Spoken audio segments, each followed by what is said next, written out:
डहाणूमधील विकास विरोधींची लंका आमचा उमेदवार भरत पेटवणार। प्रचार सभेमध्ये मुख्यमंत्री फडणवीसांनी हे वक्तव्य केलं। डहाणूमध्ये भाजपचे भरत राजपूत आणि शिंदे सेनेचे राजेंद्र माच्छी आमने-सामने आले।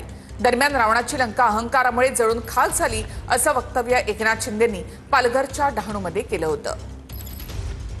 नगरपालिका निवडणुकांच्या रणधुमाळीत डहाणूत भाजप आणि शिंदेंच्या शिवसेनेतच नगराध्यक्ष पदासाठी सामना होणार आहे।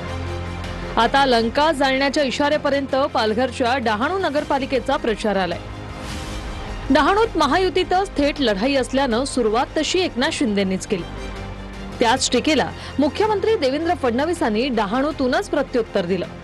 आमचा पक्षच प्रभू श्री रामांना मानणारा आहे आणि आमचे उमेदवार भरत आहेत, त्यामुळे भरतच लंका पेटवणार असं रोखठोक उत्तर फडणवीसांनी शिंदेंना दिलं।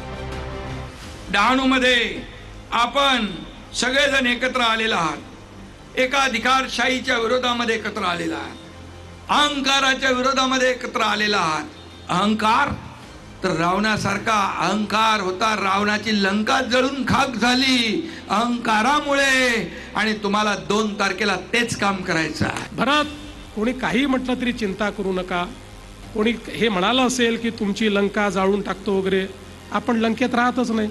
अशा गोष्टी इलेक्शनमध्ये बोलाव्या लागतात, त्या मनावर घ्यायच्या नसतात। आपण जय श्रीराम वाले लोक आहोत। प्रभू श्रीरामांना मानणारा पक्ष आणि पक्षाचा उमेदवार भरत, अरे लंका तर हा पेटवणार आहे।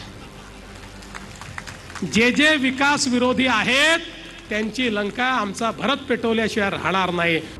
दरम्यान शिंदेंचं वक्तव्य भाजपसाठी नसल्याचं मंत्री संजय शिरसाट म्हणाले। बरोबर आहे ना, आम्ही त्यांना उद्देशून बोललेलोच नाही।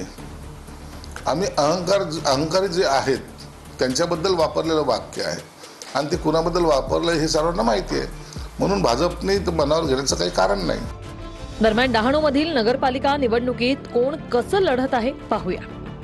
डहाणूत भाजप आणि शिंदेंच्या शिवसेनेत नगराध्यक्ष पदासाठी सामना होणार आहे। शिंदेंच्या शिवसेनेच्या उमेदवाराला दोन्ही राष्ट्रवादींनी पाठिंबा दिलाय। डहाणूत भाजपकडून भरत राजपूत तर शिंदेंच्या शिवसेनेकडून राजी माच्छी नगराध्यक्ष पदासाठी मैदानात आहेत।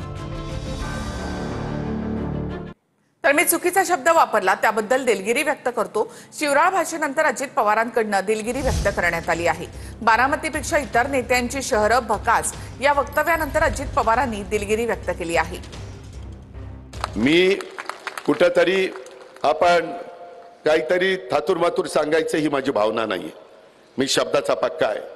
मी माझ्या भागामध्ये करून दाखवलं, त्यावेळेस अंबाजोगाईला येऊन सांगतोय की आपण पण तसं करा।